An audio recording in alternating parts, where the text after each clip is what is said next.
For over 50 years, one name has haunted the American psyche, a phantom who terrorized Northern California and taunted the world with cryptic messages. He was never caught, his identity a ghost that has slipped through the fingers of generations of investigators. This is the chilling story of the Zodiac Killer.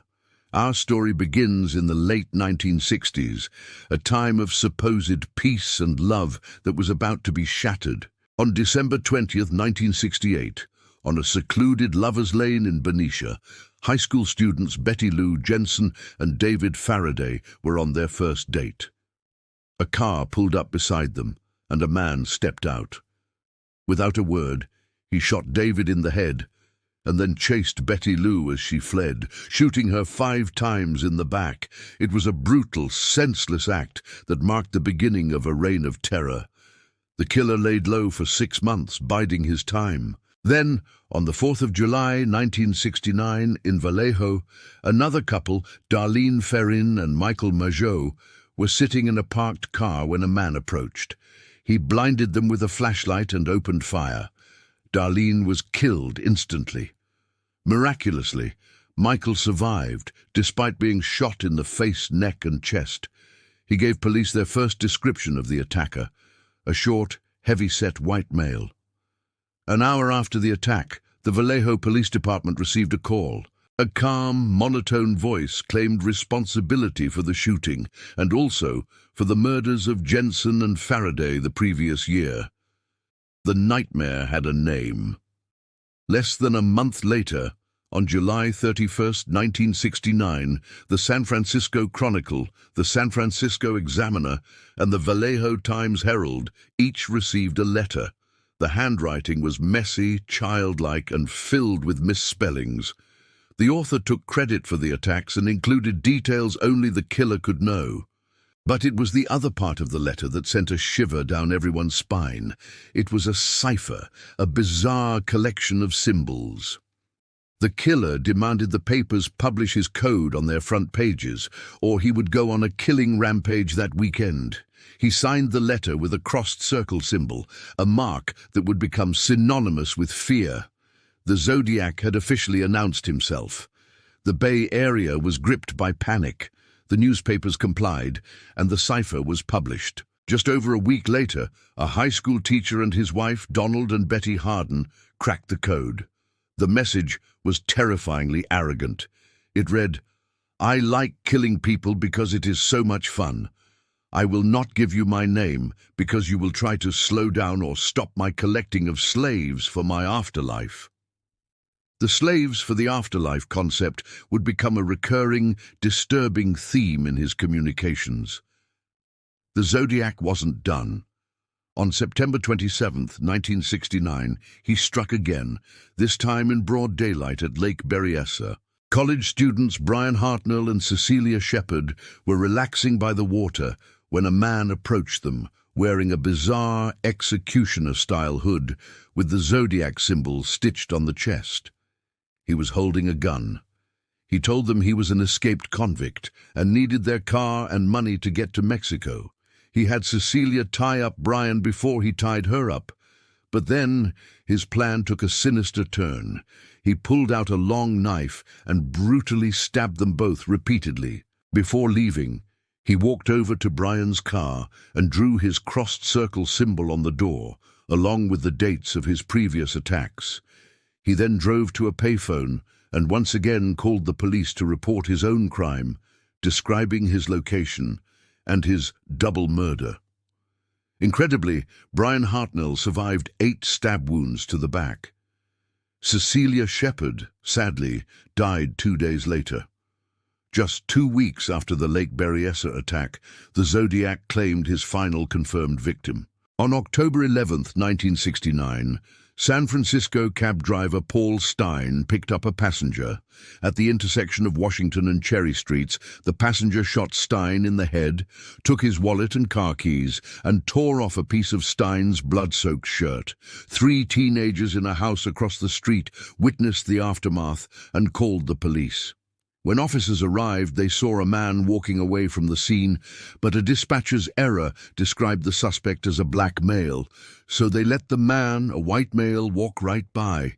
It is a chilling thought that this might have been the closest law enforcement ever came to catching the Zodiac. Days later, the San Francisco Chronicle received another letter. This one contained a piece of Paul Stein's bloody shirt, proving the author was the killer. In this letter, the Zodiac made his most audacious threat yet. He was going to shoot the children on a school bus. He detailed his plan to pick off the kiddies as they come bouncing out. The threat sent waves of terror through the community. Police escorts followed school buses, and armed guards were placed on some routes. Thankfully, the attack never happened, but the Zodiac had achieved his goal: maximum psychological terror. This began the next phase of the Zodiac's twisted game. The physical attacks seemed to stop, but the letters kept coming. He sent more ciphers, mocked the police for their incompetence, and even designed a bomb, threatening to blow up a bus. He reveled in the media attention, demanding he be called the Zodiac and that his symbol be published. He was creating a brand, a terrifying legend. One of his most famous taunts came in a letter with a new, even more complex cipher, known as the 340 cipher. It began with the words, "This is the Zodiac speaking." This particular code would remain unsolved for over 51 years.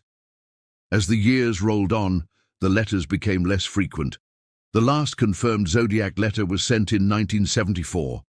Then, silence. The killer, who had so desperately craved the spotlight, simply vanished. The investigation, however, never truly stopped. Over the decades, countless suspects have been considered. The most famous was Arthur Lee Allen, a convicted child molester who was identified by Michael Mageau, the survivor from the second attack. Allen owned a Zodiac brand watch, wore the same size boot as a print found at Lake Berryessa, and had made comments about the slaves in the afterlife concept. Police searched his home, but circumstantial evidence wasn't enough. DNA tests on the saliva from the letter stamps decades later did not match Allen, who died in 1992. Other suspects have emerged over the years, each with their own compelling set of coincidences and theories, but none have ever been definitively proven to be the Zodiac. The case file remains open in multiple jurisdictions. Then, in December 2020, a breakthrough. A team of amateur codebreakers from the United States, Australia, and Belgium finally cracked the infamous 340 cipher after 51 years. The message was just as chilling and arrogant as the first one. It read, "I hope you are having lots of fun in trying to catch me. I'm not afraid of the gas chamber because it will send me to paradise all the sooner because I now have enough slaves to work for me." He never revealed his name, even from the grave, or from his quiet life in obscurity. The Zodiac was still playing his game, still taunting everyone. The Zodiac Killer is responsible for at least 5 confirmed murders. Though he claimed as many as 37, 2 people survived his brutal attacks, living with the scars for the rest of their lives. But his impact goes far beyond those numbers. He created a new kind of terror, a media-savvy monster who used the press to build his own dark mythology. He turned a symbol into a sign of pure evil, and a name into a synonym for an unsolved mystery. Who was he? A disgruntled former military man, a failed writer, an ordinary-looking man who harbored an extraordinary evil? We may never know. The man behind the executioner's hood remains a ghost, a question mark that hangs over the history of American crime. The terror he inspired has faded, but the mystery of the Zodiac endures, a chilling reminder that sometimes the monster is never caught. Thank you for watching. This case is a complex one with many theories and suspects. What do you think? Let us know your thoughts in the comments below. And if you found this story fascinating, please like this video and subscribe for more deep dives into history's greatest mysteries.